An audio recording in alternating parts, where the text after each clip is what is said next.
Hi, this is Kelly. Welcome to Our Texas Organic Garden. This is our 11th episode for June 2018. The last time I saw you was early April, and a lot's been happening in the garden, so let me show you. Here you'll see the peppers have taken off, doing quite well. Oh yeah, especially that gongbao pepper over there. That's going crazy. Also, we had some shiso that grew wild in here from seeds, and if you look behind there, I planted a tomatillo, and same place we did last year, so I hope those do well.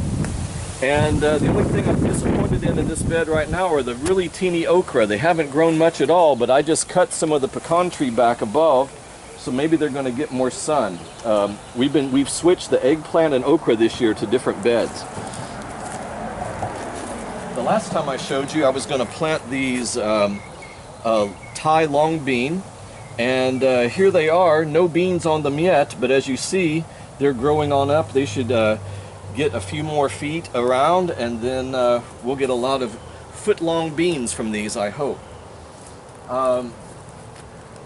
Sorrel, artichoke, they're not doing so well here in the intense heat. It's gotten a lot hotter this year, sooner than usual, and the plants didn't have as much time to grow because of the cold weather in the spring, like I told you in the last video. So this year, the growing seasons seem to be unusually short, shorter than usual. But as you see, Cerealiac is doing fine here. All those Okinawan spinach doing fine. I have some dill here.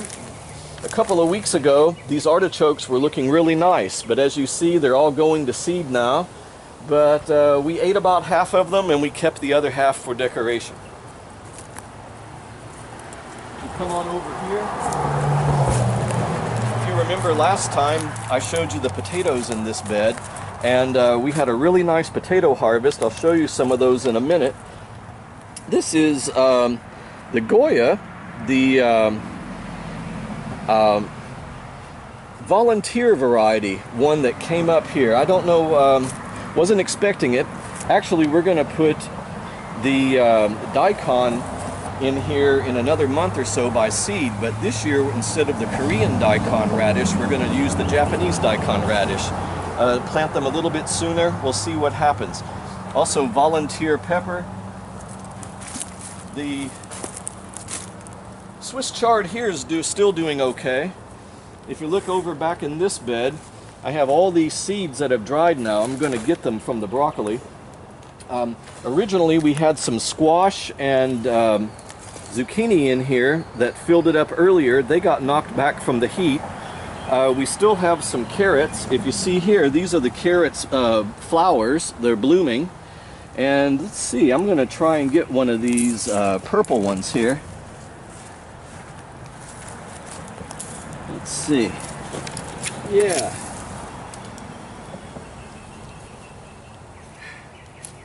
Last time I got you an orange variety. I think this is the Atomic Red here. So I'm going to put, after we dig up these carrots in the next week or so, I'm going to put black-eyed peas in here. I already have the seeds from last year's crop, and we'll have them grow up this.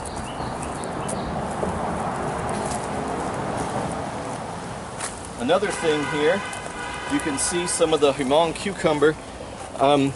It got too hot on these plants too soon, and as you see, they didn't last as long as they usually do.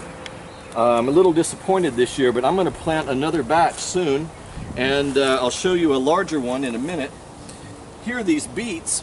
Finally, we've had these beets in the ground for about 6 months, and I think finally they're ready. I'm going to dig one up today for you.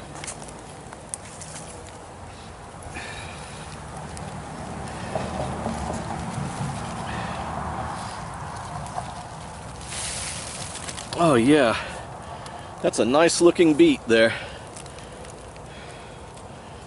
So you can eat the leaves too, of course. Celery's still going fine. Here's some examples of the potatoes that we harvested in early May. We had 18 pounds of potatoes, and this is what's left. We had a few different heirloom varieties.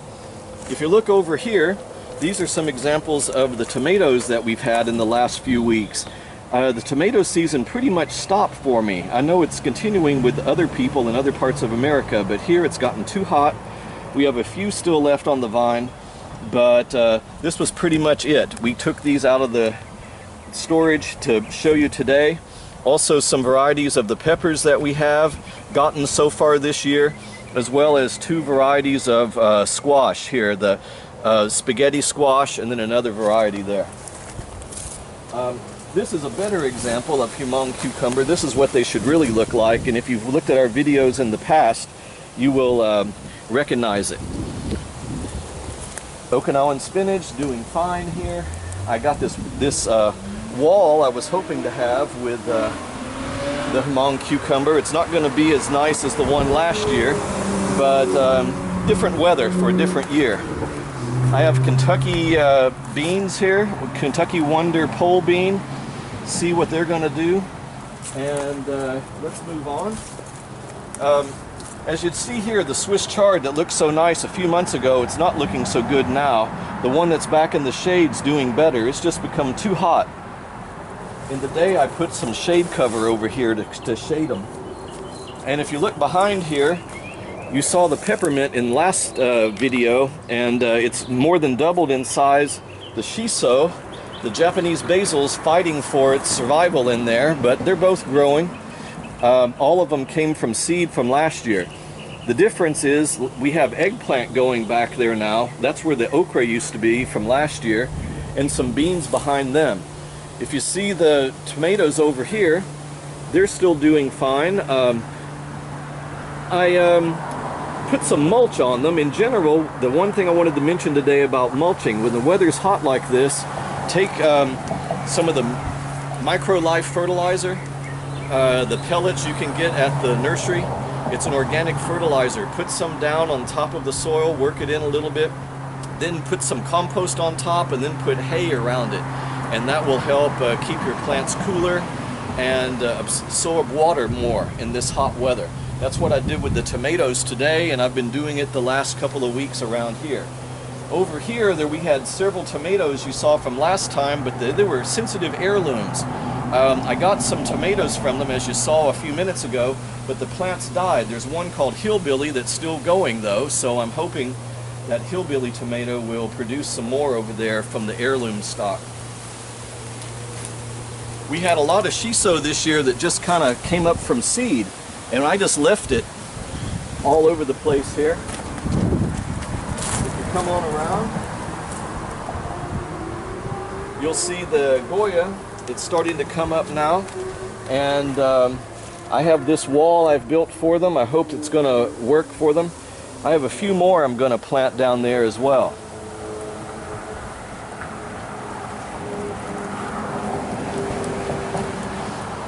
So if you come here, I'd like you just to have a look of the whole garden as it looks the early part of June going across. This year we actually have some grapes. If you look over here, we're going to have a good grape harvest of the muscadine grapes in another month or so. And if you follow me this way,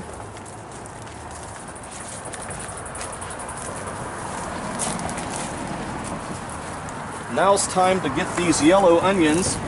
So again, not so amazingly huge, but